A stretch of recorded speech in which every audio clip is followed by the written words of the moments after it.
my job was transitioned to a different, in a different way.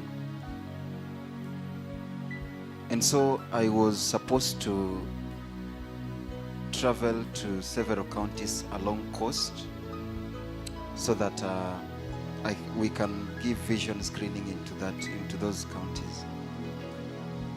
There are several facilities that had invited me there through Rural and Urban Private Hospitals Association.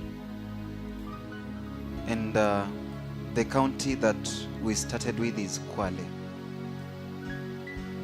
So I went to Kwale on that week to Jamhuri, to the meeting we had in Jamhuri, the joint celebration we had in Jamhuri, in Uhuru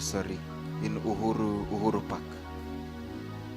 So on that week, on Thursday, I traveled to Coast in Kwale, and I remember I traveled overnight because I didn't want to do much of the spending for the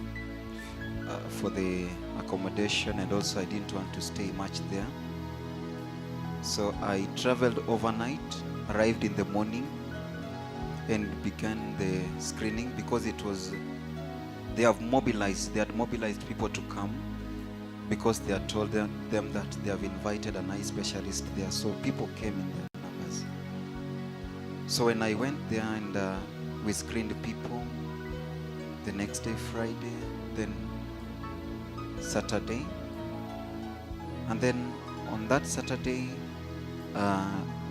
the work was so heavy and I was really exhausted. So in the evening I didn't want to miss Uhuru Park, so I said I'll have to travel to Nairobi because I have to be in Uhuru Park. That celebration is very big, and the miracles the Lord has done in Nairobi alone is so massive. So I booked a vehicle that I used to travel to Coast. It's the same vehicle I booked. It's called Chania Cool. And after booking that vehicle to come, I remember I was late for SGR. I was late for SGR because of the screening. So I didn't bother to go with SGR, to travel with SGR. So I took Chania Cool, the same vehicle I used. I just came from Kwale to Mombasa. Then I took the vehicle because there was no direct vehicle from Kwale. So after boarding the vehicle at around 9 p.m. the vehicle left, and it wasn't full. The vehicle was not full, but we were in number. People were scattered in the vehicle. We were in number. So at the moment when we were leaving, I was seated alone in that place, and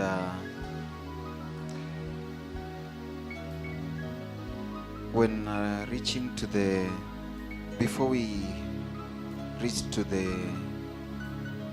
that office, the office for SGR in Mombasa. It's not in the city of Mombasa, within the metropolis. So before we reached to that place, to that office, the vehicle stopped, and we took some people. And still, people sat scattered inside the vehicle. Those who came, they scattered inside the vehicle. Still, the vehicle was not full.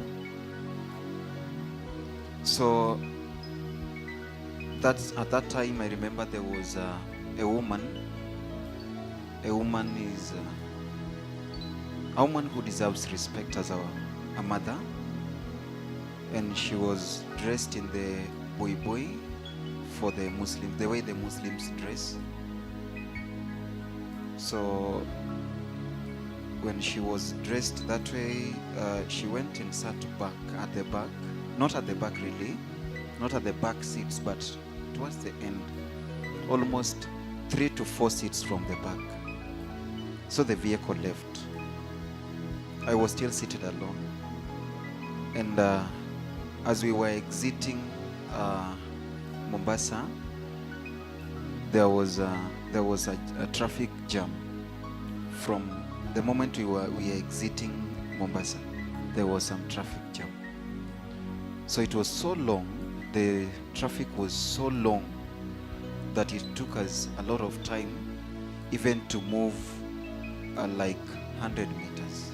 It took us so long, it takes so long to even to move. I don't know why there was traffic, but it was such a, actually there is a weigh bridge. There's a weigh bridge that they used to weigh those long vehicles that are coming from the coast, because after loading those luggages from the coast, then they come to that weigh bridge. They are tested if the weight is to the limit, and then they leave. So there was a traffic because of that. And then we were just moving, and I carried my earphones. So I tuned in, but there were some network issues. So I played some worship. And I was playing some worship. The traffic moved, and people started changing positions in the vehicle. So as the traffic was moving, and people were looking for comfortable places to, if those who travel long distance, you understand, when you are using those vehicles, you're looking for a comfortable place to sleep. Personally, I'm used to that because I live in Migori. We are almost to Tanzania. We border Tanzania. So from here to there, we take a new sleep. So she turned it and lay behind, and she started like sleeping, but she was not asleep. So personally, this worship went with me so much that I started looking out into this traffic jam. So this worship went with me so much. So I was looking out, and you remember with the traffic jam and the matatu guys, when there's traffic jam, those people, you know the matatu, how they behave in here in town. So you find that those people who are boarding, who are giving the conductor, they are not so violent at times, especially with such traffic jam. So they started making noise. So because in my earphone, I didn't want to concentrate into their noise, so I increased the volume. I remember I had Oraimo earphones, so it was really that worship was, you know how Oraimo earphones they sound. So I was feeling that music. So I didn't want to concentrate into their stories because they were insulting, things like that. So those vehicles started passing, and you see they direct the drivers. And as we kept moving. At one point I had to remove my earphones because those people that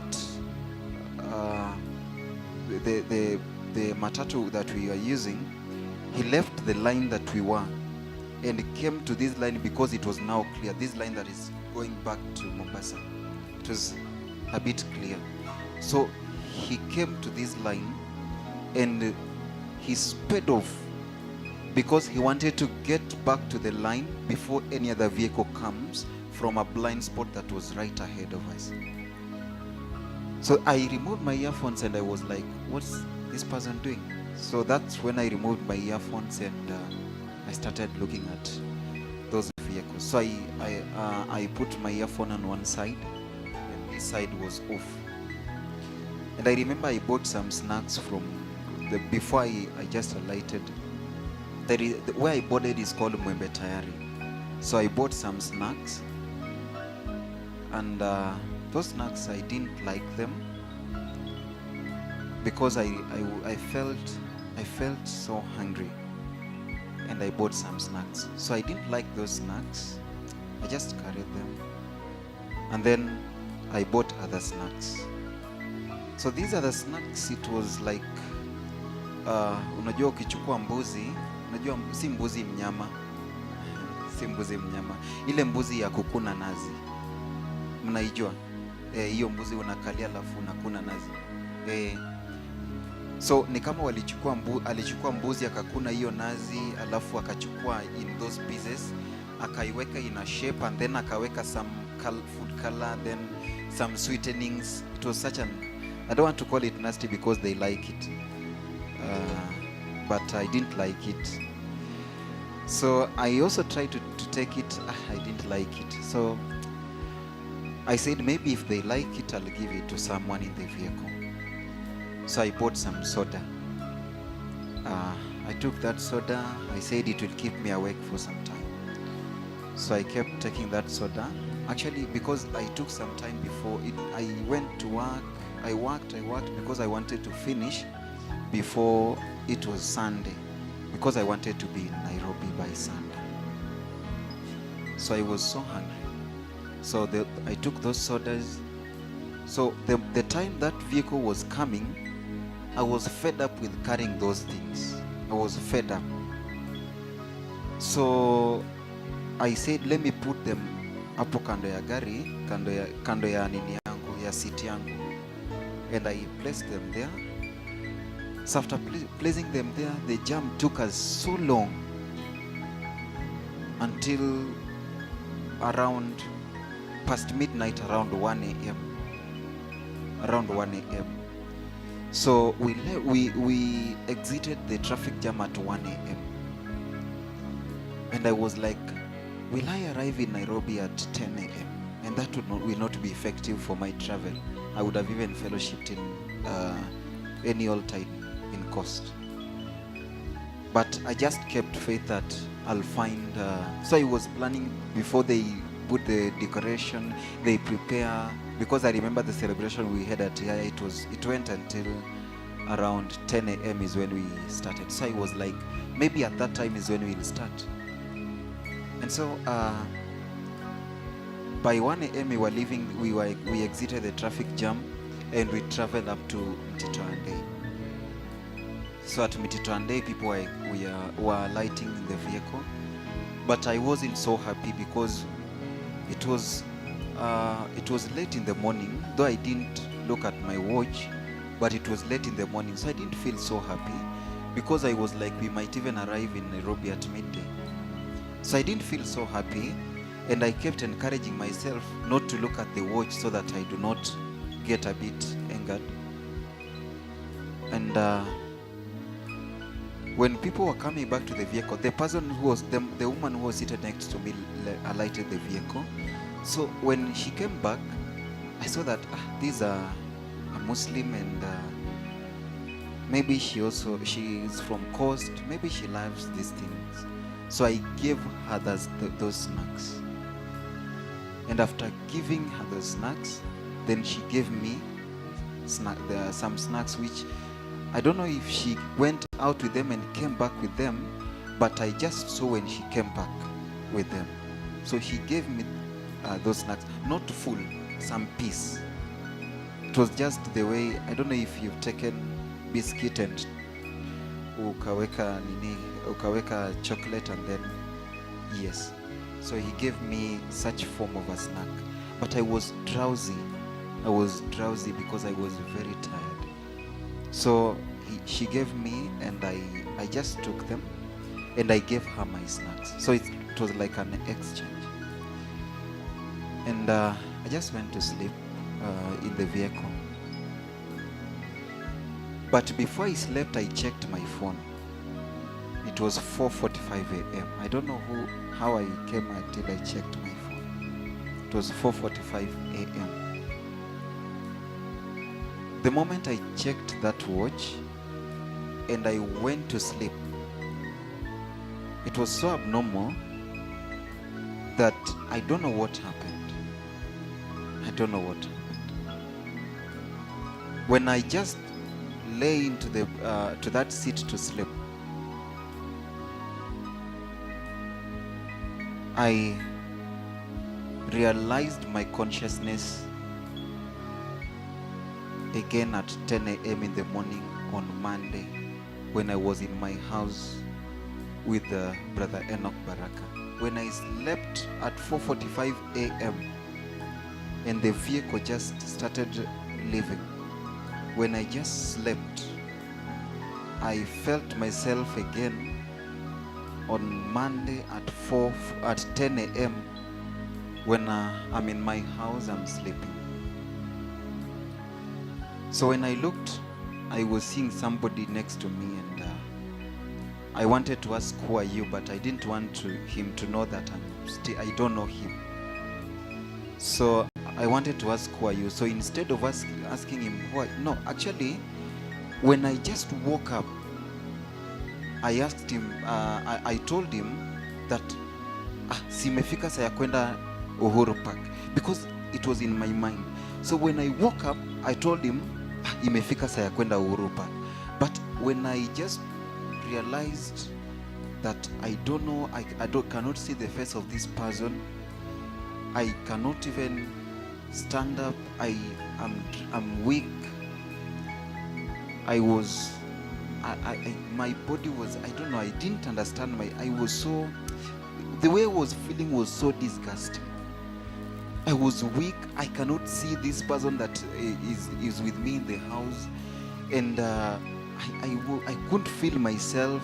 So the moment I woke up, I told him, let's go to Uhuru Park. Imefika saa ya kwenda Uhuru Park. I told him in Kiswahili, imefika saa ya kwenda Uhuru Park. So when I just told him that way is when I realized all this, that I'm weak, I don't know where I am, I don't know who is with me, I'm drowsy, and I can't even see his face. So I started asking myself several questions. And I remember asking him a lot of questions that even some, all he could do, because I insisted to him that imefika saa ya kwenda Uhuru Park, lazima tuende Uhuru Park. I insisted for him. I insisted.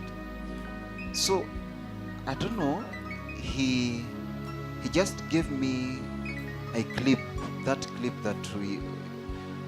you remember the celebration we had from Nairobi Metro, and then we went to the streets, we celebrated the way they collaged that clip. And you remember they collaged the clip of Uhuru Park. Don't know if there's a clip they collaged after Uhuru Park.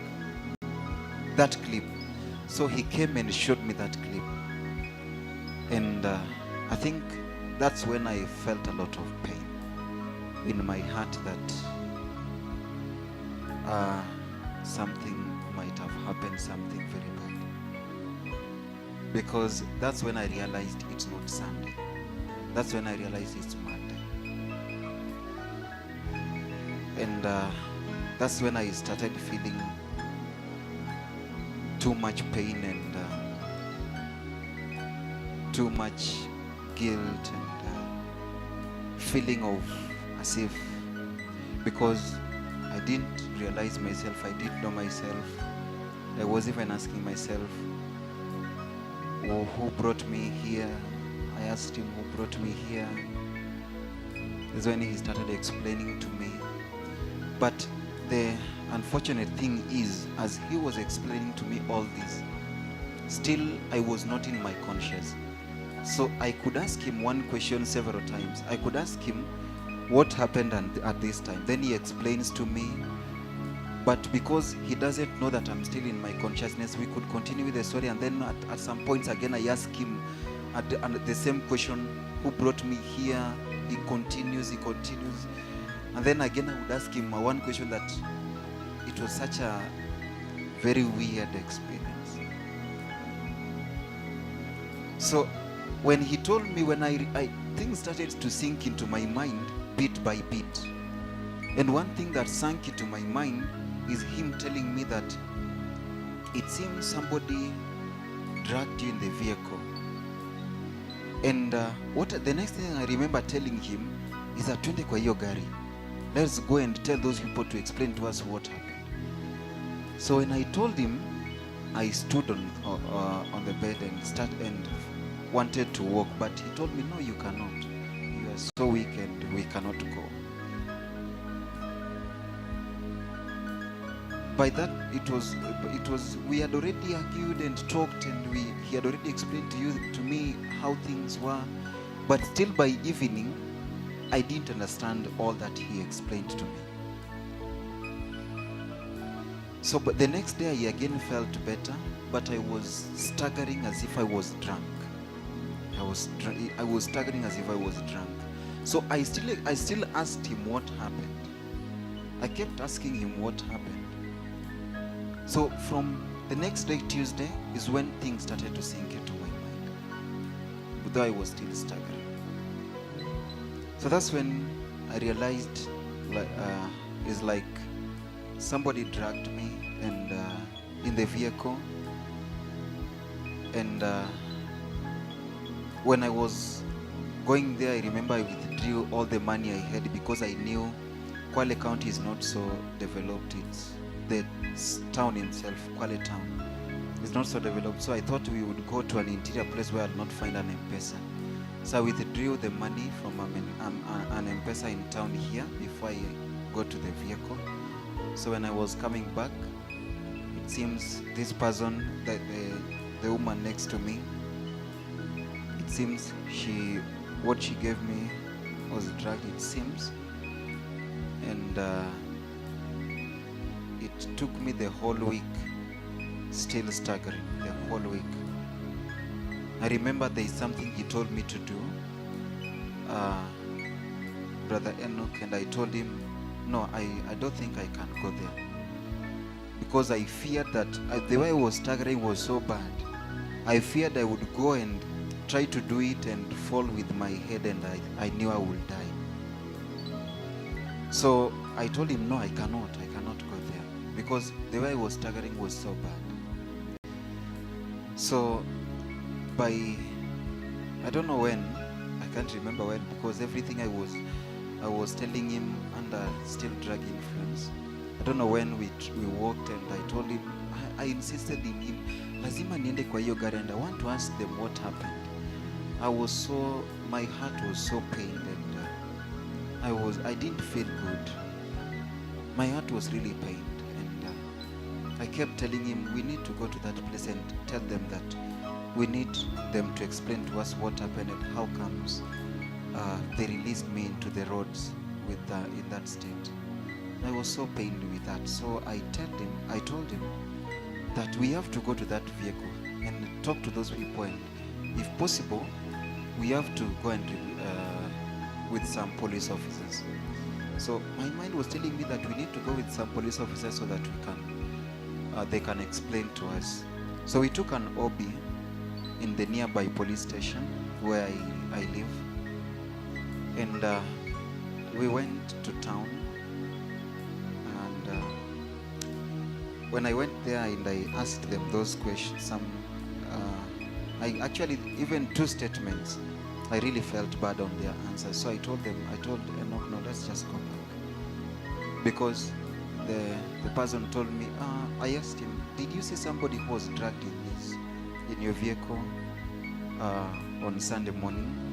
Then he told me, yeah, we saw somebody alikuwa anashuka ni kama aliekewa hizo dawa za kufanya mtu alewe.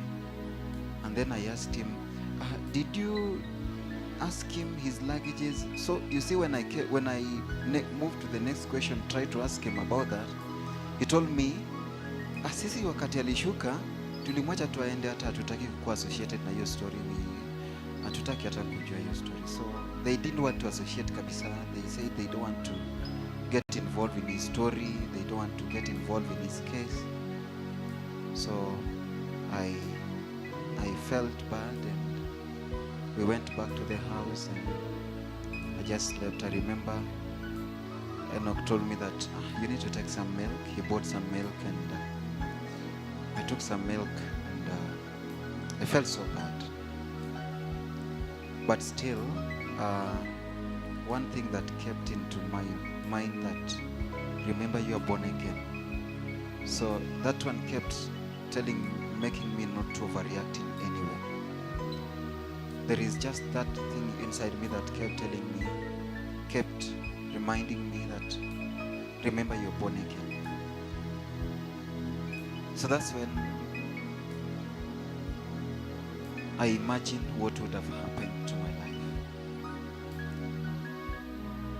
Because he told me that after that, somebody picked me from when I was walking and I was staggering in town. And I walked until railways, and somebody, I can't remember very well, because he explained to me when I was in drug influence. Everything he was telling me, I kept forgetting. I remember we even spoke with our blessed bishop I don't know, 2 days after that. I don't know, it was on Tuesday or Wednesday. But I kept asking, I don't know if I asked him that what did we talk with senior bishop. So I kept trying to remember what we talked. So that's when they kept coming back to my mind bit by bit. So even everything people talked to me on that day, I kept remembering after that bit by bit. I'm remembering bit by bit by bit. Even what we were, the way we stayed with Enoch, I remember I kept remembering bit by bit after Enoch had left. Just bit by bit remembering, oh, on this day this such and such happened in this house. I remember my workmates came, and I wanted to ask Enoch, who are those people and where have they come from? Actually, we talked with those people. I don't remember what we said.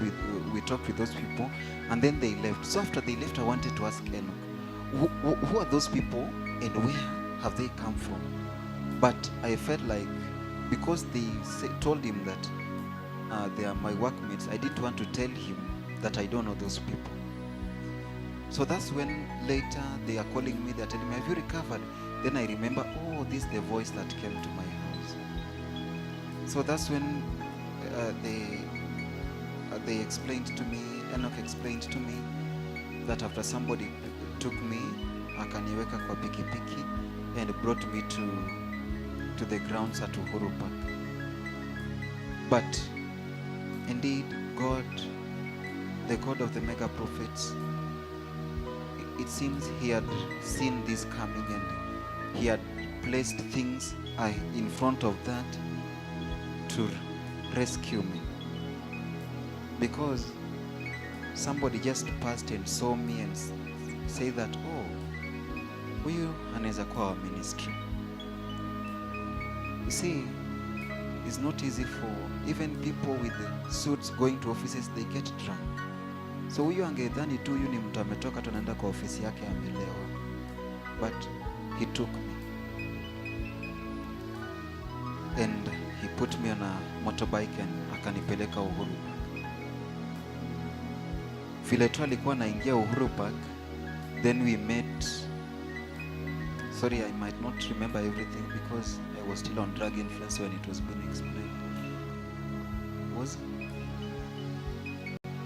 Yes, Pastor Godwin's of KU. So Pastor Godwin said that, see, this Olivers. So the Lord is I think the Lord had planned everything to rescue me. Everything possible to rescue me.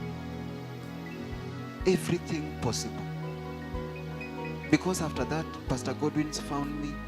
And after Pastor Godwin's saw me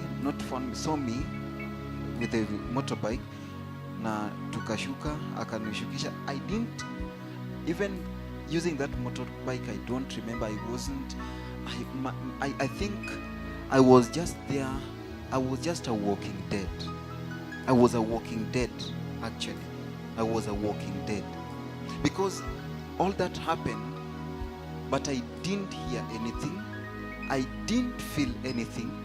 I didn't see anything, because the eyes record. I didn't see anything. I didn't. Even something you touch and feel, I didn't feel. Even that, being on the motorbike, feeling the motorbike, like the oohing of the motorbike, I didn't feel that. I didn't. So after that, Pastor Godwin was walking, and in the process of walking, he met Enoch. You can see that indeed the Lord placed every plan possible to rescue me. Fought so hard to rescue me. Then he met Enoch. Then told Enoch that I've met Pastor Oliver's at the gate and it seems he needs help. So Enoch came. But I don't remember seeing Enoch. So after he came and saw me, and he went to our blessed senior bishop. And they took me. I don't remember seeing anyone. They took me to Bagadi Hospital. So that's what even shocked me so much. That I was in Bagadi Hospital. Personally, I didn't know. I was like I was in a coma. I was just a walking dead. Dead. The body is walking, but in the spirit is very far away. Very far away. So after they took me to Bagadi, they admitted me into the hospital.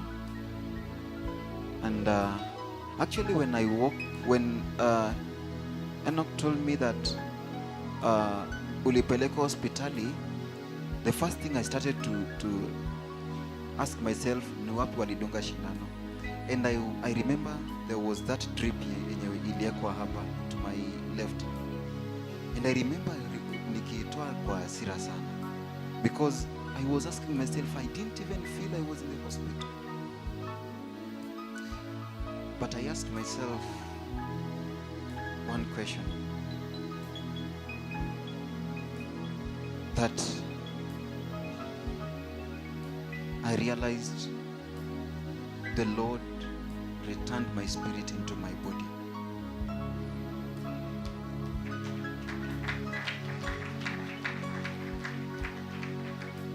And I asked myself, why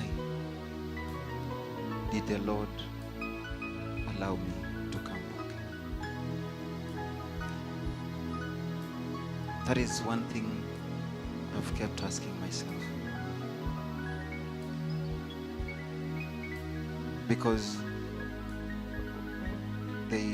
I was discharged from the hospital. I went to my house with Enoch. He alikuwa ananisaidia kutembea hata. And I went to my house. I've always been asking myself, why did the Lord allow me to come back? But I came to learn one thing.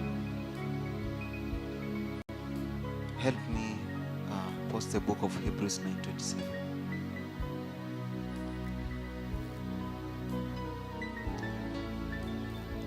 I kept asking myself, why did the Lord allow me to come back? Because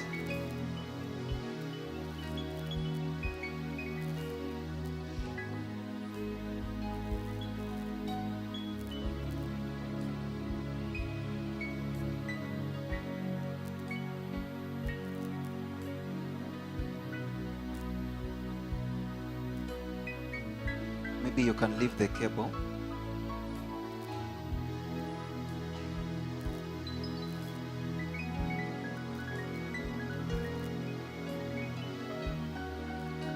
See, now you can use it direct to the laptop.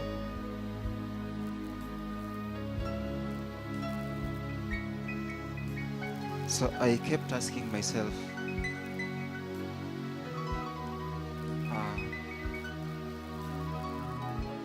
there are some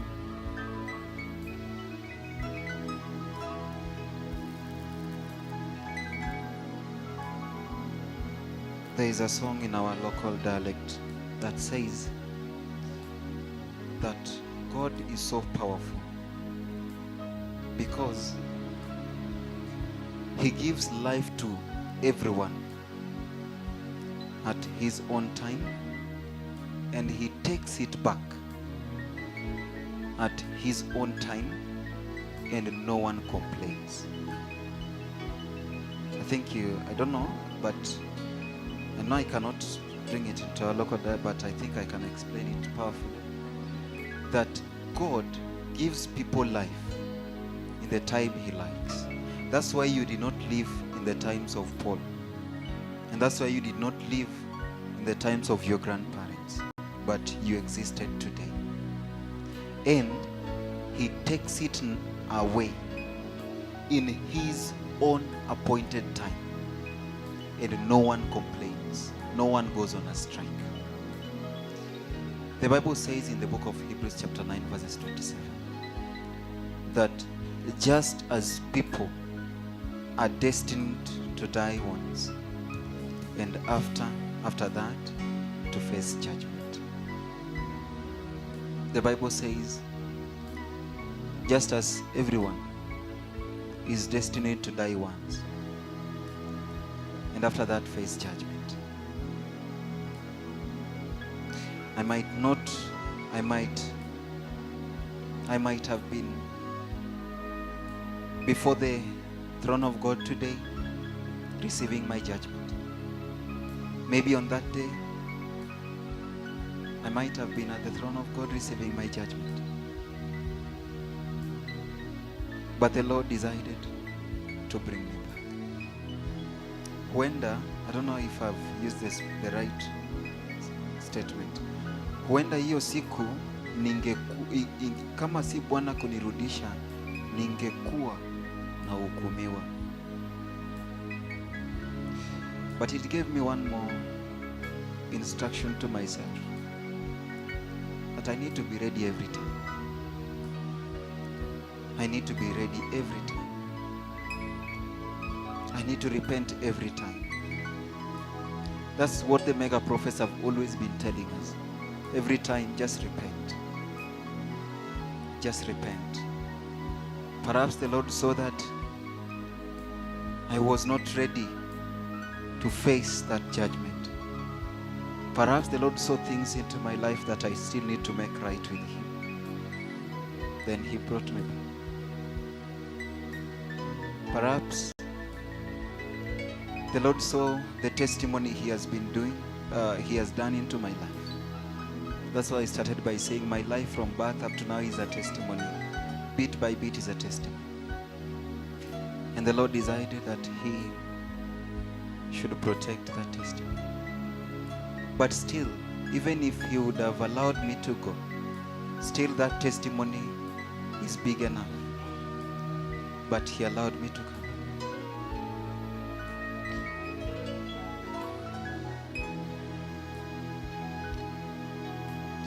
Maybe I can just share with us. Let's just be ready every time. Let's just be ready. I never knew that such a thing might find me. I never knew. But God gave me life again. God helped me to know myself again. And you see, when you are in that situation, that's when you realize if you're born again or not. Because those drugs, they remove your free will. They to me, if you can do anything. Kama wewe ni ule violent na unajificha, hiyo siku, Senior Bishop was saying when we met with the senior priesthood hapa nje, that huenda mngesikia ya kwamba Senior Pastor Oliver's hiyo siku amepiga askofu vibaya sana. And maybe you might even have heard senior ndio huyo amewacha, ameenda street school. Remember, the Lord removed me from the streets, collecting scrap metals. Maybe you would have heard Senior Pastor Oliver's kichwa imeruka. Why did the Lord decide to give me my full consciousness and my full mind? Let's just be ready every other time.